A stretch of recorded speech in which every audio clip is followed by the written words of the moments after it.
Assalomu alaykum. Va alaykum assalom. Qani kelgan shogird? Ha nima gaplar? Ustoz shuni kunlik ovqatga to'ymayapman. Men shu kunlik ovqatni ko'paytirib berasizmi? Ya seni kunlik ovqating ko'paytirish uchun sen bir qo'shimcha ishlaysanmi? Yo bir mahorat ko'rsatsan menga. Keling, men sizga Mustang reklama qilib beraman. Qanday reklama qilib berasan? Agar shu video ko'p layk olsa, ko'p prosmotr olsa, siz menga kunlik ovqatni ko'paytirib berasiz. Aniqmi? Aniq. Böyle agar shu videoning eng ko'p prosmotr, eng ko'p like, eng ko'p kommentariy yig'sa, bo'lsin 2 barobar payoga yeysan. Kelishdikmi? Kelishdik. Kelishdik. Go'shtlariniki Mustang mantiga tashqarida o'tiradigan joylari, ichkari tomonlarda ham o'tiradigan joylari bor. Bu tarafda ham o'tiradigan joylari bor. Assalomu alaykum sherobotaqli Mustang o'rnatchilari. Eng zo'r mantiqaga tayyorlanishni bilasizlarmi?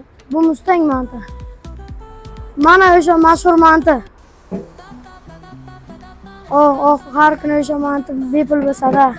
Iltimos akalar, mana shu videoga chiqsa men to'yib ovqat yeying.